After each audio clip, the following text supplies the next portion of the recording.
ఓటర్ల రక్షణ ప్రజాస్వామ్య పరిరక్షణ సమితి సమర్పించు.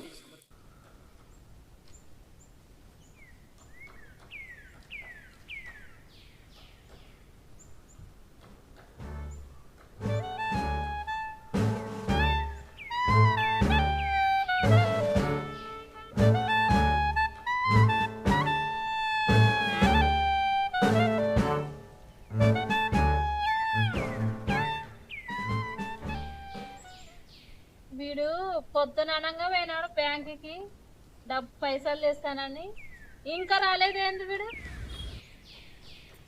ఏం పిల్లిగా నచ్చిందా? హై హై హై హై వీడు ఎప్పుడు వచ్చిందో నేను పిల్ల అనుకున్నానే.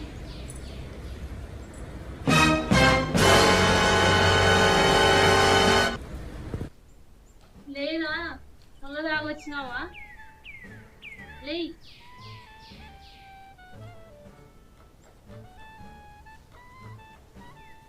పైసలు బ్యాంక్ వెళ్ళి డబ్బులు తెస్తాను, తెచ్చినావరా? అయిపోయిందేందిరా? పిల్లలకి పుస్తకాలు కొనాలి, బ్యాగులు కొనాలి, ఇవి కొనాలి, టై కొనాలి, అన్ని కొనాలి. ఇంత సరుకులు అయిపోయినాయి, డబ్బులు అయిపోయినాయి అంటావేంటి? ఇన్ని రోజులు ఉద్ధరించిండు కదా, మా పైసలు ఎప్పుడు పెడతాను గల్లా పట్టిండు. గల్లా పట్టి ఆ పైసలు గుంజుకుండు. అంటే తెచ్చి పైసలు ఇచ్చి ఆ బ్యాంకు నుండి ఆ బెల్ట్ షాప్ బాలాయ్ ఉన్నాడు కదా, ఆ బాలాయ్ లాగేసుకున్నాడు. అయిపోయిందేంద్రా? రోజు ఉద్దర పోస్తున్నా అని రోజు తాగొస్తున్నావు. ఆడు నాకు గల్లా పట్టిండే ఇచ్చేది వేరే బతికేందుకే, కరెక్టే కదా? ఆ బెల్ట్ షాప్ బాలయ్య ఉద్దర పోసిండు. పైసలు ఇవ్వాలా కదా, ఇవ్వాలా వద్దా?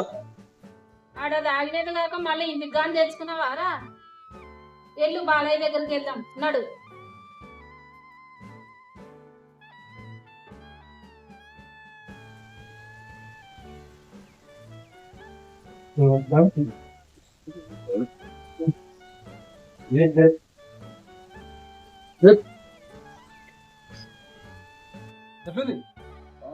తాగు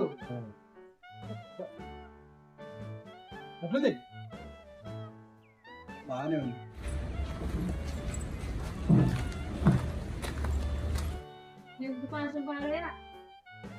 బాలయ్య, ఓ బెల్ట్ పాస్ బాలయ్య. మందు కావాలా? మా ఊరికి బ్యాంక్ నుంచి డబ్బులు వస్తుంటే మేము డబ్బులు వచ్చినాయని సంబరపడుతుంటే మొత్తం నువ్వే గుంజుకున్నావంట. మరి ఎప్పుడుంటూ మీ అబ్బాయి డబ్బులు ఇస్తారని చెప్పిండు, రైతు బంధు వస్తేనే డబ్బులు ఇస్తారంటే తీసుకున్నాం. మా ఊరికి ఎందుకు పోసినా మందు? నీళ్ళు వాగితే ఎల్లయ్య పోస్తాడు, పుల్లయ్య పోస్తాడు. పక్కన షాపులు లేవా? ఇంకా షాపు కూడా మీ అబ్బాయి కిరాణా షాపులందరూ కిరాణా షాప్ పెట్టుకోక మందు షాప్ ఎందుకు పెట్టినారు? మన ఊరు ఒక్కటే అయిపోయినా అన్ని ఊర్లలో ఉన్నాయి. ఇదే జరుగుతుంది. నేను చేసే తప్పైనా? మీ బెల్ట్ షాప్ వల్ల ఊర్లో పుస్తకాలన్నీ తెగుతున్నాయి. మీ బెల్ట్ షాపుల వల్ల ఊర్లో పుస్తకాలన్నీ అమ్ముకుంటున్నారు, తెంపుకుంటున్నారు. అంతేకాదు పుస్తకాలు తెగుతున్నాయి. నువ్వు ఎంత కమ్మినావు దీన్ని? నేను 200 రూపాయలు అమ్మినా. 165, 200 అమ్ముతావు? అమ్మా ఆనేమో బతకను కదనే, ఏమంటావు పిచ్చినా? అంతే కరెక్ట్ కదా కూడా? కరెక్టే రమేష్. నన్ను ఏమంటున్నావు కానీ ఎయిర్పోర్ట్లో కానీ, బీచ్లో కానీ, పబ్బులో కానీ, వైన్ షాపులలో కానీ 24 hours తెరిచి పెడుతున్నారు గవర్నమెంట్. బార్లుగా తెరుస్తున్నారు. ముందుగానగా రైల్వే స్టేషన్లు, బస్ స్టాపులలోన వైన్ షాపులు కొత్తగా పెట్టే అవకాశాలు ఉన్నాయి. ఏమంటావు కూర్చొని? కరెక్ట్ చెప్పినావు, కరెక్టే. ఎప్పుడు పడితే అప్పుడు మంచిగా దొరుకుతుంది, మంచిగా ఉంది దగ్గర. అంతటా పెట్టాలి, ఇంకా ఎక్కువ చేయాలి బెల్ట్ షాపులు. ప్రభుత్వానికి ఆదాయం రావాలి కదా. రైతు బంధు ఎట్లా వస్తుంది అనుకుంటున్నావు? ఇట్లనే పెడితేనే వస్తుంది. రమేష్ హాస్టల్, నా హాస్టల్ ఉంటేనే ఆదాయం ప్రభుత్వానికి, లేకపోతే నీకు కూడా ఆదాయం మేము ఉంటేనే. పొద్దున వైన్ షాపు పొద్దున 11 గంటలకు తెరుస్తారు, రాత్రి 12 గంటలకు మూసేస్తారు. పొద్దున 6 గంటల నుండి తెల్లార్లు జరుగుతూనే ఉంటుంది. నీ బెల్ట్ షాప్ ఏమో 24 గంటలు తెరుస్తూనే ఉంటది. పొద్దున 6ంటికే తెరుస్తుంటివి. మా నాన్న చెప్తున్నా, మా ఊరికి ఎప్పుడైనా మందు పోసేకి వచ్చినాం అనుకో, చీపిరి తీసుకొని అందరం వస్తాం, ఊర్లో తల్లులు అందరూ వస్తాం చూడు. ఏం బిచ్చనా ప్రజలు ఇస్తున్నావా మరి ఉద్యోగ ఖాతా రాసుకోవాలా? లేవు, రైతు బంధు వచ్చినప్పుడు ఇస్తా, రాసుకో.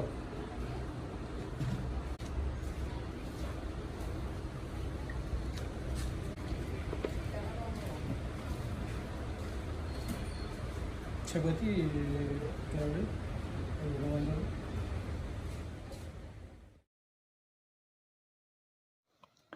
ప్రభుత్వాలు ఇచ్చే సబ్సిడీ, రైతు బంధు, సన్నబియ్యం, శ్రీనిధి మొదలగు వాటిని బెల్ట్ షాపులు నడిపే వారికి, తాగుబోతులకు ఇవ్వడం మానేస్తే ఊర్లన్నీ బాగుపడతాయి.